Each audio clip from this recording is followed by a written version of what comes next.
Hello students, this is Shaista Khan and today I am back with the new chapter for students of class 12th from our English Flamingo book. This is your chapter number 2, Last Spring, which is written by Anees Jung. Students, इस chapter में आप वो दो stories पढ़ेंगे. There are 2 stories in this chapter और दोनों stories Anees जंग की लिखी हुई हैं.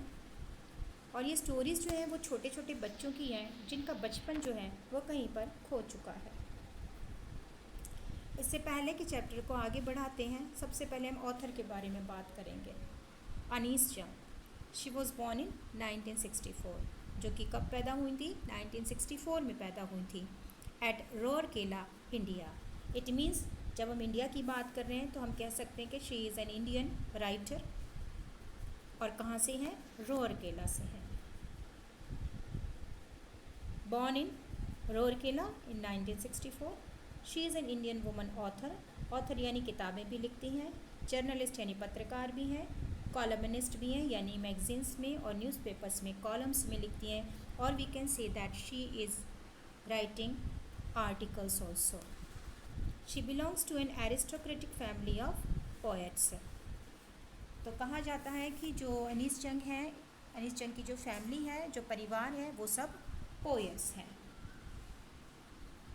Her most noted work unveiling India was a detailed chronicle of the lives of women in India. सबसे पहले बात करते हैं हम नोटेड की. What is the meaning of noted? Noted means famous. तो उनकी जो फेमस बुक है जिसका नाम है unveiling India was a detailed chronicle of the lives of women in India. सबसे फेमस बुक जो इन्होंने लिखी है उसका नाम है unveiling India in the year 1987. इस किताब में भी इन्होंने इंडियन वीमेन की रियलिटी को शो किया है. तो इससे हमें ये पता चल जाता है कि अनीस जंग ऐसी ही रियलिस्टिक टॉपिक्स पर लिखती हैं. अभी जो हम स्टोरी पढ़ेंगे उसमें भी उन्होंने ऐसे बच्चों की कहानियाँ लिखी हैं जो कि बचपन में ही बड़े हो गए हैं और उनका बचपन जो है वो कहीं खो गया है. Let us come to the background of lost spring. तो सबसे पहले हम बात करेंगे इसके बैकग्राउंड की, चैप्टर के बैकग्राउंड की. लॉस्ट का मतलब तो बेटा आपको पता ही होगा. लॉस्ट में जैसे कोई चीज़ खो जाती है. तो क्या खो गया है? What is lost here? Spring. Spring actually spring का मीनिंग होता है season, season of bloom. But here it is we can say as a metaphor of childhood. इसमें मेटाफर का यूज़ किया गया, जो फिगर ऑफ स्पीच होती है उसका यूज़ हुआ है. और यहाँ पे उस स्प्रिंग को कहा गया है चाइल्डहुड, जो कि हर बच्चे से जुड़ी हुई होती है. It is associated with every child at the beginning of a bright future. तो यहाँ जो दो कहानियाँ हम पढ़ेंगे वो दो बच्चों की कहानियाँ हैं जिनका जो बचपन है वो कहीं पर खो चुका है. The author tells us stories of our interactions with children from deprived backgrounds. She describes their poor condition and life in an interesting manner. The story touches the reader and is thought-provoking. यहाँ पे जो writer हैं यानी जो author हैं अनीस जंग, वो हमें बताती हैं कि ये जो स्टोरीज़ हैं, the author tells us stories, वो स्टोरीज़ उन बच्चों के बारे में बता रही हैं, वो दो बच्चे जिनसे ये खुद इंटरेक्ट हुई थी यानी वो मिली थी उनसे. Author tells us stories of her interactions with children from deprived backgrounds. जिनका बैकग्राउंड कैसा था? डिप्राइव्ड था. यानी इनकी ये बहुत सारी चीज़ों से क्या थे? वंचित थे. जिनकी ज़रूरतें पूरी नहीं हो पाती हैं उन्हें हम कहते हैं डिप्राइव्ड. तो उनका बैकग्राउंड कैसा था? डिप्राइव्ड बैकग्राउंड था. शायद हो सकता है ये बचपन से ही इनको मजदूरी में लगा दिया हो, लेबर चाइल्डहुड जिसे हम कहते हैं. तो और अपनी जो इनका जो फ्यूचर होता है वो दब कर रह गया हो. तो हो सकता है यहाँ पर राइटर इसलिए ये बात कह रही है कि मेरा जो इंटरेक्शंस हुआ था उन बच्चों से, वो बैकग्राउंड कैसा था? डिप्राइव्ड था. She describes their poor condition.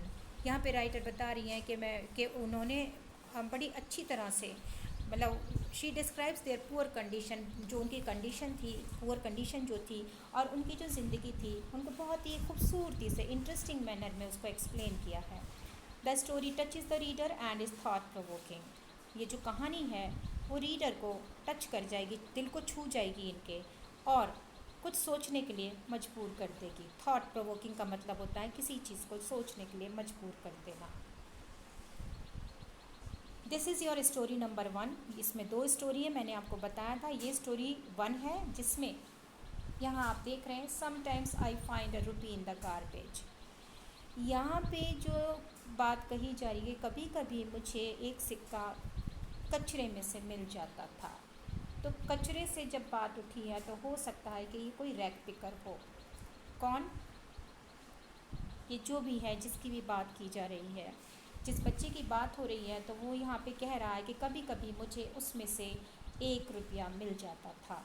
यानी रैक पिकिंग करते करते कचरे में से सामान उठाते उठाते, कुछ चीज़ें होती हैं ना, बच्चे झोला लेकर घूमते हैं, कचरा बीनते रहते हैं, तो वो बता रहा है कि कभी कभी मुझे कचरे में से 1 सिक्का मिल जाता था। अब यहाँ से आपकी स्टोरी शुरू होती है और राइटर जो है वो उस बच्चे से पूछ रही हैं, क्योंकि उसका सामना हुआ है उनसे। Why do you do this? I ask Sahib whom I encounter every morning scrounging for gold in the garbage dumps of my neighborhood। Writer कह रही हैं कि मैंने उससे पूछा था कि भैया तुम ये काम क्यों करते हो, why do you do this. I encounter every morning, मैं तो मतलब वो उसका सामना डेली करती थी। वो बच्चा डेली आता था और कचरे में से क्या ढूंढने की कोशिश करता था? गोल्ड ढूंढने की कोशिश करता था। यहाँ पे गोल्ड जो है वो किसको कहा गया है? अनवांटेड जो थिंग्स होती हैं उनको कहा जाता है। वो चीज़ें जो हम कचरे में डाल देते हैं और हमारे लिए वो कैसी हो जाती हैं? अनवांटेड हो जाती हैं। तो राइटर कह रही है कि तुम ये काम क्यों करते हो साहिब। यहाँ इस बच्चे का नाम है साहिब। साहिब से पूछ रही हैं, और जिससे मैं रोज़ मिला करती थी सुबह के टाइम पर, और वो कुछ ढूंढता था, स्क्राउंजिंग करता रहता था। उस स्क्राउंजिंग मीन सर्चिंग करता था फॉर गोल्ड। जैसे उसने बताया था ना कि कभी कभी उसमें से मुझे क्या मिल जाता था? 1 रुपया मिल जाता था।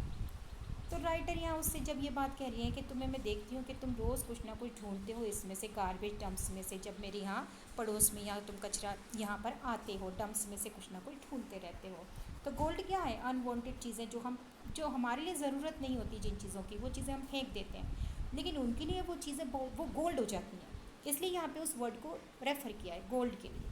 तो राइटर कह रही है कि वो गोल्ड ढूंढता था यहाँ पर आके। वो अनवांटेड चीज़ जो होती है वो उसके लिए इम्पॉर्टेंट चीज़ होती थी।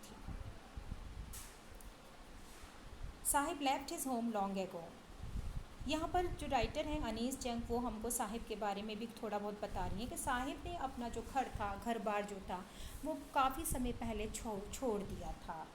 Set amidst in the middle of the green fields of Dhaka. अब आप पूछोगे ढाका क्या है? ढाका बेटा ये बांग्लादेश का कैपिटल है, ढाका।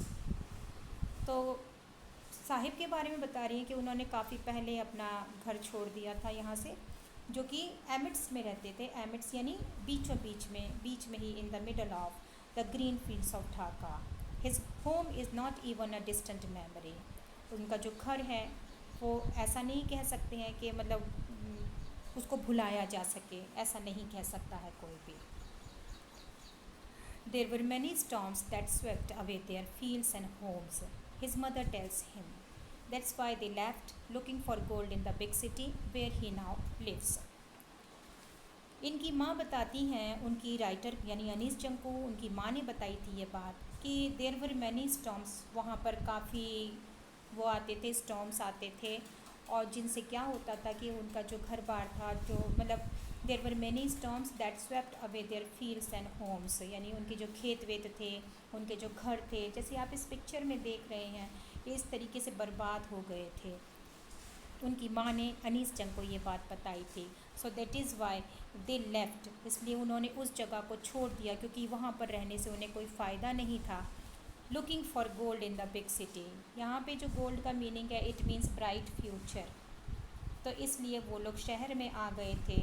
क्यों आ गए थे शहर में? ताकि उनका जो बच्चों का फ्यूचर है वो कैसा बन सके? अच्छा बन सके, ब्राइट फ्यूचर बन सके, इसलिए वो लोग यहाँ पर आकर अब रहने लगे थे।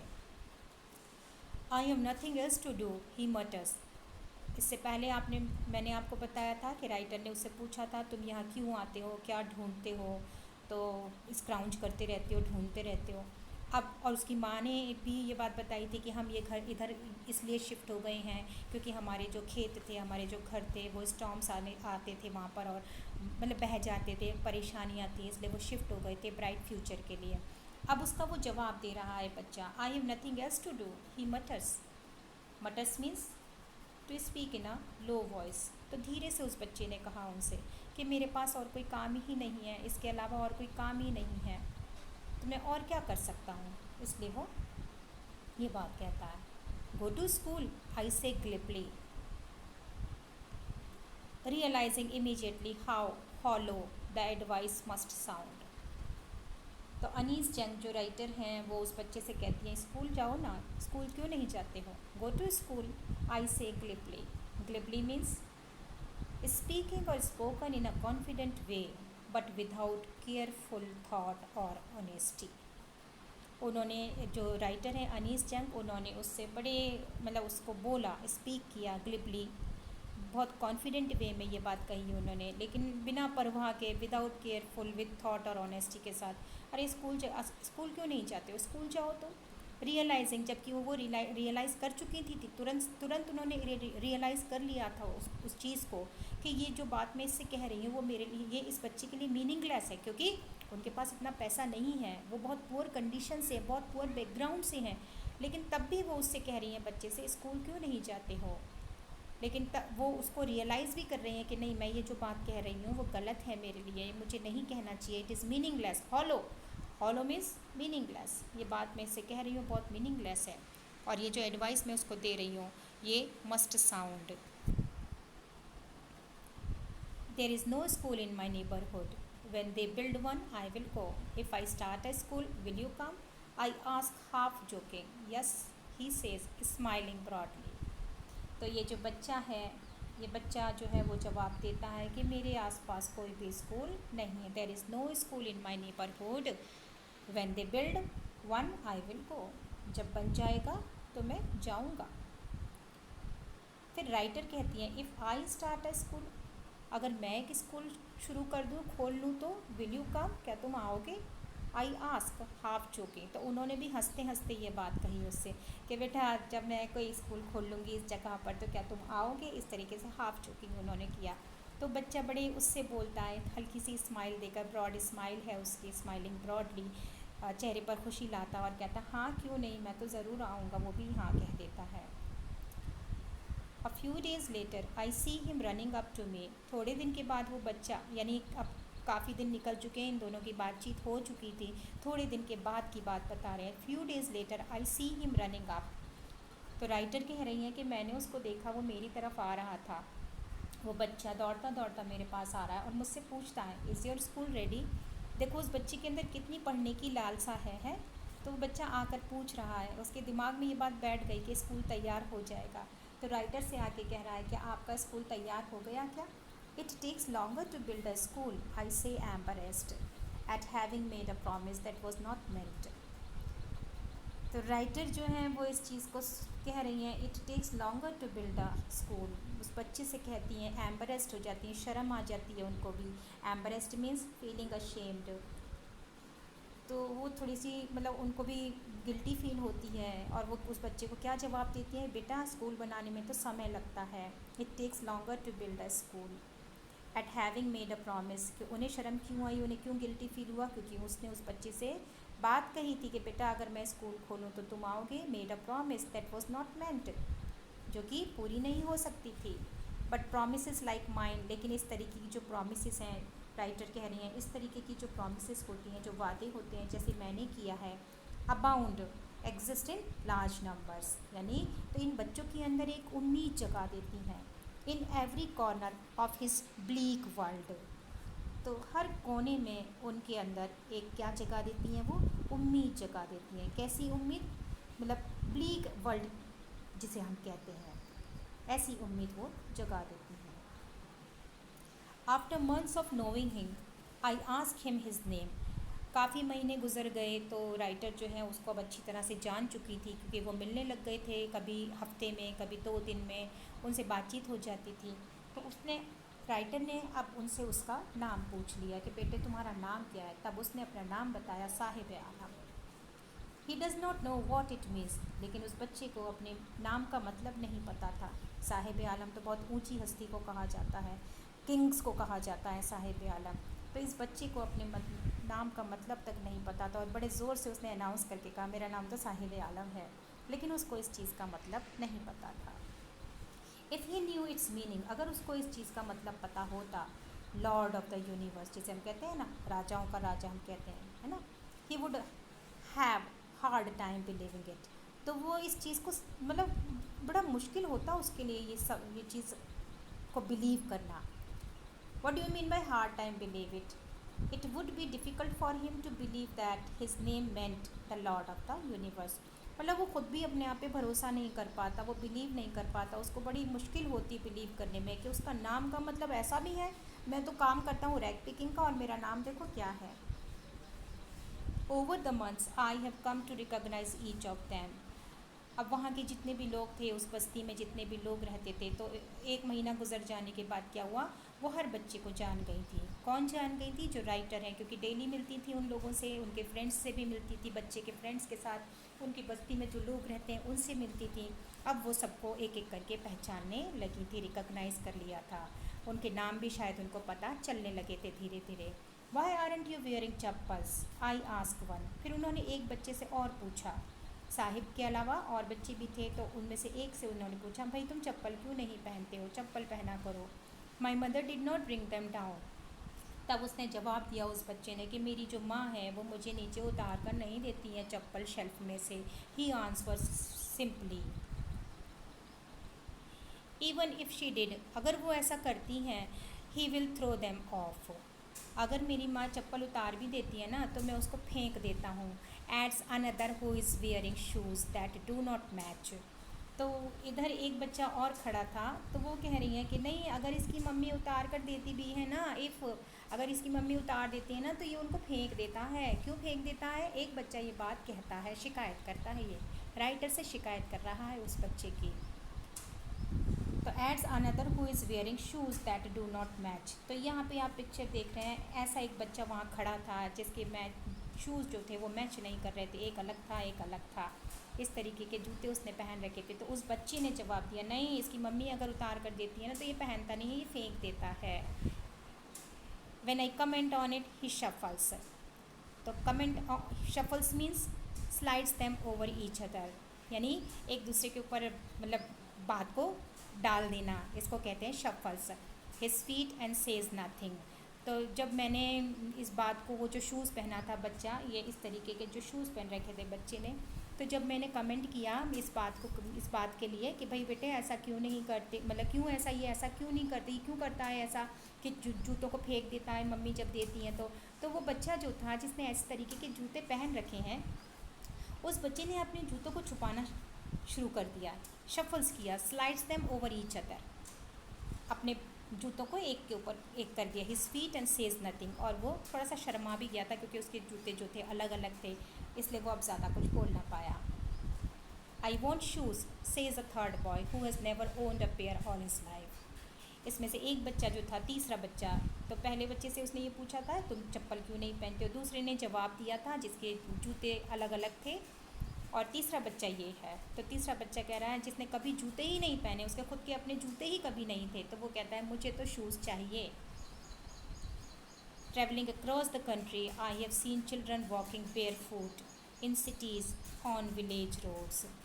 राइटर ने बहुत जगह पर ट्रैवल किया है कंट्री में, और वो कह रही हैं, बता रही हैं कि I have seen children walking bear foot, कि मैं देखती हूँ कि बहुत से बच्चे ऐसे हैं जो नंगे पाँव घूमते हैं। वॉकिंग बेयर फूट मीन्स नंगे पाँव घूमना। शहरों में भी देखा है, विलेज रोड्स पर भी मैंने देखा है। It is not lack of money.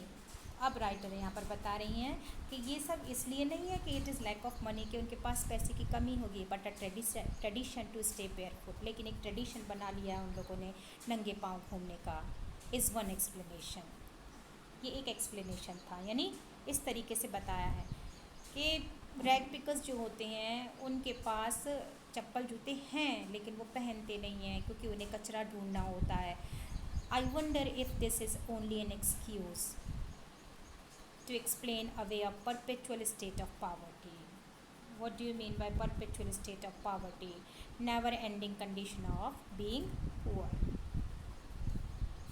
यहाँ पर आपका आज का पार्ट कंप्लीट होता है। I will continue it in the next part. Thank you.